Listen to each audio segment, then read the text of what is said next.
안녕하세요, 여러분. 경제학장 박사입니다. 자, 혹시 이런 상상 해보셨나요?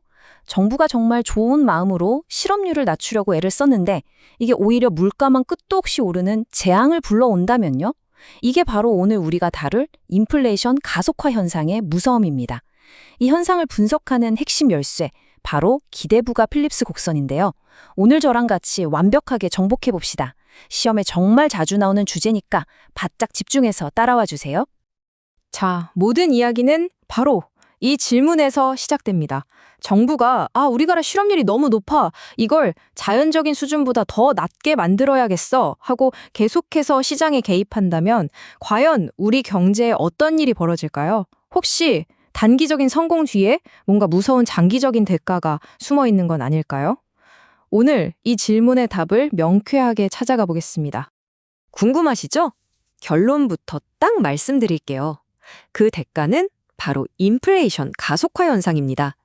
정부의 그 좋은 의도는 결국 실패로 돌아가고요. 실업률은 결국 제자리로 돌아오는데 인플레이션율만 통제 불능 상태로 계속 치솟게 된다는 거죠. 아니, 도대체 왜? 어째서 이런 의도치 않은 결과가 나타나는 걸까요? 지금부터 그 메커니즘을 하나하나 파헤쳐 보겠습니다. 자, 이 현상을 해부할 우리의 강력한 무기입니다. 바로 기대부가 필립스 곡선 방정식이에요. 딱 보자마자 복잡해 이런 생각 드시나요? 전혀 그렇지 않아요. 이 식은 아주 간단하게 딱 세 가지를 말해주고 있어요. 첫째, 실제 실업률 U가 자연 실업률 U, N보다 낮아지면 물가 파이가 오른다.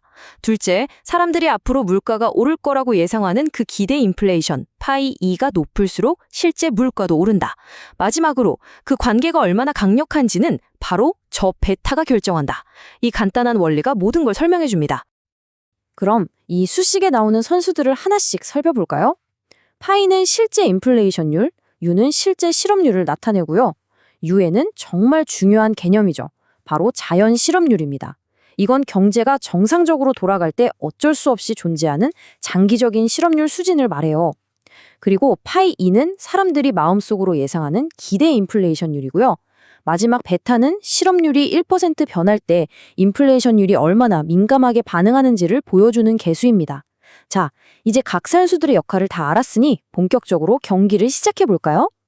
우리 분석을 아주 간단하고 명확하게 만들기 위해서 몇 가지 가정을 좀 하고 갈게요.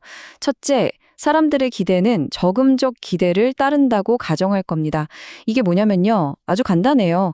사람들이 내년 물가 파이 2를 예상할 때 그냥 작년 실제 물가 파이 마이너스 1과 똑같을 거라고 생각한다는 뜻이에요. 아주 합리적이죠? 둘째, 민감도 베타는 2. 그리고 우리 경제의 자연 실업률 U에는 5%라고 구체적인 숫자를 딱 정해놓고 이야기를 한번 재밌게 풀어가 볼게요. 자, 모든 이야기의 시작점, 바로 A점입니다. 지금 우리 경제가 마치 해먹에 누워서 평화롭게 잠든 상태라고 상상해 보세요. 실제 실업률은 자연 실업률과 똑같은 5%이고요. 인플레이션은 전혀 없는 0%입니다. 그러니까 아무도 물가가 오를 거라고 예상조차 안 하고 있죠. 바로 이게 완벽한 장기 균형 상태입니다. 그런데 말이죠. 정부가 이 평화로운 상태를 보면서 실업률 5%는 너무 높아 라면서 개입하기 시작합니다. 시중에 돈을 막 풀어서 경기를 부양하는 거죠. 그러니까 기업들은 갑자기 늘어난 수요에 맞춰서 생산을 늘리려고 사람을 더 뽑게 되고 실업률은 정부 목표대로 3%까지 쭉 떨어집니다. 성공했죠? 하지만 세상에 공짜는 없어요. 그 대가로 임금과 물가가 스멀스멀 오르면서 4%의 인플레이션이 발생합니다. A에서 B로의 이동, 이게 바로 실업과 인플레이션의 단기적인 거래 관계를 보여주는 겁니다. 하지만 이야기는 여기서 끝나지 않습니다. 이게 정말 중요해요. 노동자들이 작년에 물가가 4%나 오른 걸 경험했잖아요. 그러니까 이제 사장님, 작년에 물가 4% 올랐으니까 올해는 임금 4% 이상 올려주세요 라고 요구하기 시작하는 거죠. 기업들 입장에서는 인건비 부담이 커지니까 고용을 줄이게 됩니다. 바로 이 사람들의 기대 변화가 필립스 곡선 자체를 위로 확 밀어 올려버리는 거예요. 그 결과 실업률은 다시 원래 자리인 자연 실업률 5%로 돌아오고 정부의 노력은 완전히 물거품이 되어버립니다. 남은 건 뭘까요? 4%라는 씁쓸한 인플레이션 뿐이죠. 그런데 정부가 여기서 포기하지 않아요. 한 번 더 해보자 하면서 더 많은 돈을 풀어서 실업률을 3%로 다시 낮추려고 시도합니다. 하지만 이젠 상황이 달라졌어요. 사람들은 이미 4%의 물가 상승을 예상하고 있잖아요. 그 기대를 뛰어넘어서 기업들이 고용을 늘리게 하려면 훨씬 더 강력한 경기 부양이 필요하게 됩니다. 그 결과가 어떻게 될까요? 인플레이션은 4%에서 무려 8%로 가속됩니다. 똑같은 실업률 2%포인트를 낮추기 위해 치러야 할 물가 상승의 대가가 이전보다 2배로 뛴 셈이죠. 그리고 네, 맞습니다. 이 끔찍한 악순환은 또 반복됩니다. 사람들은 이제 8%의 인플레이션을 경험했으니까 다음해에는 8%의 임금 인상을 요구하겠죠. 그럼 필립스 곡선은 또다시 위로 이동하고 정부의 정책 효과는 또다시 사라집니다. 실업률은 어김없이 정말 지긋지긋하게 5%로 복귀하고 우리 경제에는 8%라는 더 깊은 상처만 남게 되는 거죠. 만약 정부가 이 개입을 멈추지 않는다면 이 인플레이션의 계단은 아마 끝도 없이 높아질 겁니다. 자, 우리가 지금까지 걸어온 이 여정을 이 표 하나로 깔끔하게 정리해 볼까요? A점에서 시작해서 B, C, D, E점으로 이동하는 동안 무슨 일이 있었는지 한눈에 보이죠? 실제 실업률 보세요.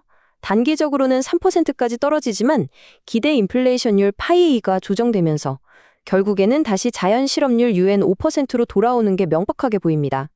반면에 실제 인플레이션율은 어떻죠? 0%에서 4%, 8%로 계속해서 가속화되고 있는 게 딱 보이죠? 바로 이겁니다. 이것이 바로 오늘 우리가 찾으려 했던 최종 답변이자 이 모형이 우리에게 주는 가장 중요한 정책적 경고입니다. 장기적으로 봤을 때 실업률과 인플레이션 사이에는 아무런 상충 관계, 즉 거래 관계가 존재하지 않는다는 겁니다. 정부가 인위적으로 실업률을 자연적인 수준 이하로 억지로 낮추려는 시도는 결국 실패로 돌아갈 운명이에요. 단기적인 성과에 취해서 이런 정책을 반복하면 실업률은 결국 제자리로 돌아오고 인플레이션만 계속 가속되는 끔찍한 결과를 낳게 됩니다. 여러분, 오늘 내용 어떠셨나요? 조금 복잡하게 느껴졌을 수도 있어요. 맞아요. 경제학 공부라는 게 때로는 어렵고 외울 것도 많아서 지칠 때가 분명히 있을 겁니다. 하지만 오늘 우리가 이 복잡해 보이던 인플레이션 가속화 현상을 단계별로 차근차근 완벽하게 이해했듯이 어떤 어려운 개념이라도 이렇게 하나씩 정복해 나가면 되는 거예요. 그렇게 꾸준히만 하시면 여러분은 반드시 원하는 합격의 기쁨을 누릴 수 있을 겁니다. 제가 항상 옆에서 응원할게요. 정말 힘내세요. 혹시 오늘 공부한 내용이나 아니면 다른 부분에서 궁금한 점이 생기면 혼자 끙끙 앓지 마세요. 그럴 땐 네이버 카페에 있는 짱박사 경제학 스터디로 오시면 됩니다. 여기에는 이미 수많은 질문과 답변들이 데이터베이스처럼 쫙 쌓여 있고요. 여러분처럼 열정적으로 공부하는 많은 회원들이 서로 돕고 있습니다.